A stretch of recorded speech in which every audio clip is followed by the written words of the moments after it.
नमस्कार मु बैजयंत पंडा मो उपरे संपूर्ण मिथ्या अभियोग लागू करिकी राज्य सरकार जो हेलिकॉप्टर टी उड़ाए ताकू जबत करनी एवं जो दल रे मु बहु वर्ष थिली से माने मो विषय बहु अपप्रचार करिकी मो कुश पुतलिका दाह करिकी मते बदनाम करबा पई चेष्टा करूछंती ता उपरे मु संक्षेप रे खंडन करिकी मोर स्पष्टीकरण रखिबा पई चाहूची। मु जने पायलट एवं जेतेबेले ओडिशा बाहरु जातीय अंतर्जातीय स्तर व्यक्ति माने आसंती मु बहु समय रे तांकु उपरे हेलिकॉप्टर रे उड़ेकी ओडिशार सौंदर्य देखा पई उद्यम करे।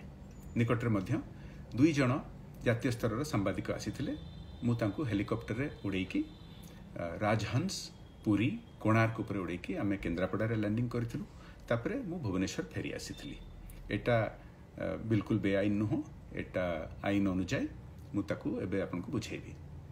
या मध्यरे गणमाध्यम रे बाहरिला जे एक सी प्लेन बेआईन भावरे चिलिका रे शनिवार दिन दुहिपर 1:30 बेले लैंडिंग करिथिला।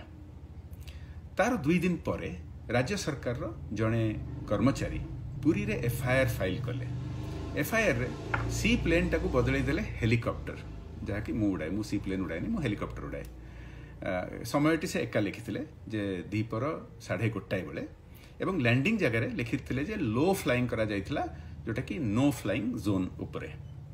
मु स्पष्टीकरण कर देबा पई चाहूची जे ना चिलिका ना पुरी ना कोणार्क भारत रो जो नो फ्लाइंग जोन गुडिक लिस्टिंग हेकी अछि ता धरे शामिल। तेनुकर एटा बिल्कुल बेआईन हो। आईन अनुसार गोटे मिनिमम हाइट रे फ्लाई करी हबो ए सब जगह उपरे एवं सेही अनुसार एयर ट्रैफिक कंट्रोल तांकर क्लियरेंस दियंती। आपण मन रखंतु अभियोगटी हेतिला जे 1:30 बेले बेआईन भाबरे लैंडिंग किंबा लो फ्लाइंग हेची चिलिका उपरे, किंतु आमे शनिवार सकाळे उड़ी की हेलिकॉप्टर टी भुवनेश्वर एयरपोर्ट रे 1:26 रे लैंड करि सारिथिला। त माने 1:30 बेले हेलिकॉप्टर टी भुवनेश्वर एयरपोर्ट रे थुआ हेतिला, सेटा रेकॉर्ड रे अछि। तेनुकर एटा बिल्कुल संभव नुह जे शनिवार दीपरे 1:30 बेले ए हेलिकॉप्टर रे मु जाई की चिलिका उपरे लो फ्लाइंग किबा लैंडिंग किबा कोनोसी प्रकार रो फ्लाइंग करि पारिथिबी बोली। एटा जतबेले बाहरिला गणमाध्यम रे, कारण या भितरे एयर ट्रैफिक कंट्रोल मध्य तथ्य गुडी देले जोटा देखेला कि आमे भुवनेश्वर रे 1:26 रे लैंडिंग करि सारथिलु। ताहापरे पुलिस गोटे समन्स इश्यू कला जो थरे टाइमिंग टा बदलै दला। आगो प्रथम चेंज करथिले सी प्लेन रु हेलिकॉप्टर, एबे समन्स देला बेलकू एफआईआर रे जो टाइम दिया हेतला दीपर 1:30 ताकू चेंज कर दिया हला सकाळ 9:30 टाकू। बोधे आखिर रखी कि जे मु 8:45 रे उड़ीथिली ए ऑब्जेक्ट लागू करी हबो मो ऊपर, किंतु एटा मध्य फिट करू नाही। मु एको ट्विटर रे देई सारिछि यार प्रमाण। आमे 9:32 रे पूरी ऊपर उडुथलु एवं तार जियो टैगिंग अछि पूरी ऊपर फोटोटा मु जोटा ट्वीट करछि एवं समय मध्य देछि 9:32 रे। तेणुक यह संभव नुह नुआ टाइमिंग देले जे 9:30 रे हेलिकॉप्टर मु चिलिका उपरे उड़ुथली बोली। तापरे नुआ अभियोग हला जे आमे पुरी आ कोणार्कर मंदिर उपरे उड़ुथलु जोटा बेआईन। मु आपनको प्रथम कहि देली जे एटा बेआईन नुह, किंतु आमे जो नियम अनुसार मंदिर उपरे नुह दूर रे उड़ुथलु। आपन से फोटो किबा वीडियो रे देखिबे 3 किलोमीटर दूर रे आ जेति कि मिनिमम हाइट मेंटेन करबा कथा नियम अनुसार सेटा मेंटेन करा जायतिला। तो एटा मध्य एथरे किछि बेआईन काम नाही। तापर एक नुआ अभियोग पुणी थरे एबे लागू हेछि जे जो 2 जण सांबादिक आसीथिले तांको भितरु जणे बोथे जाई कि कोणार्क रे गोटे वीडियो करिचंती। एटा मु नथिली, मु तांको सहित जाई नथिली कोणार्क ग्राउंड रे।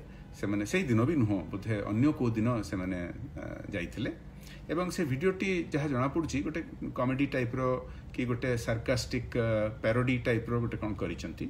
मु स्पष्ट कर देबा पई चाहूछि जे मु ताकू जमा पसंद करू नाही, ताकू मु समर्थन दउ नाही, मु ताकू निंदा करूछि। कारण आम संस्कृति, आमर परंपरा, आमर इतिहास, आमर धार्मिक जगह उपरे मु भाबुछि आमे सेंसिटिव हवा उचित एवं सेही जगह गुडी करे कॉमेडी किंबा पैरोडी करिबा उचित नहे। मु एटा स्पष्ट कर देबा पई चाहूतिली। मु आमर इतिहास रे, आमर धर्म रे, आमर संस्कृति रे बहुत गर्व अनुभव करे एवं दिल्ली रे बहु पदक्षेप नेछि, बहु कार्यक्रम आयोजन करछि। ओडिसार इतिहास, ओडिसार संस्कृति, ओडिसार परंपरा को जातीय स्तर में आखि आगू आने एटा स्पष्ट हो जाउची ए तथ्य गुड़िकरू जे मते हैरान करने एटा करा जाउची। निकटरे मु केवल केन्द्रापड़ा नुह ओडिशा रे विभिन्न जगार बुलिकी कार्यक्रम रे भाग नेइची।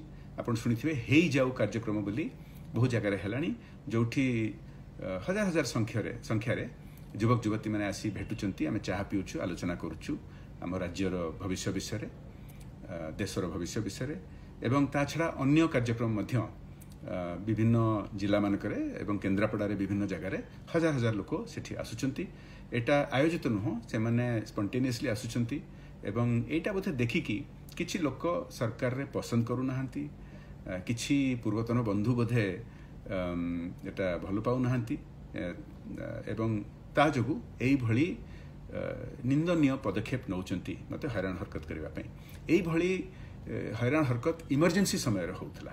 एटा गणतंत्र पई भल नुह, एमती करबा उचित नुह एवं मु आशा करूची आपण यार सत्यटी बुझी पारुथिबे। मु किंतु अटकी भी नाही। आपण जानिथिबे विगत रे मध्य केवल हेलिकॉप्टर नुह मु जीप रे मोटरसाइकिल रे साइकिल रे डंगा रे बहुत बुलीची एवं बुली भी मध्य। जदि ए प्रकार पावर को मिसयूज करके मते अटकेबे बोली किसी लोक भाबुचंती सेटा सफल हबो नाही। मु बुली भी लोकन सहित रहिनी। नमस्कार। वंदे उत्कल जननी। जय जगन्नाथ। जय हिंद।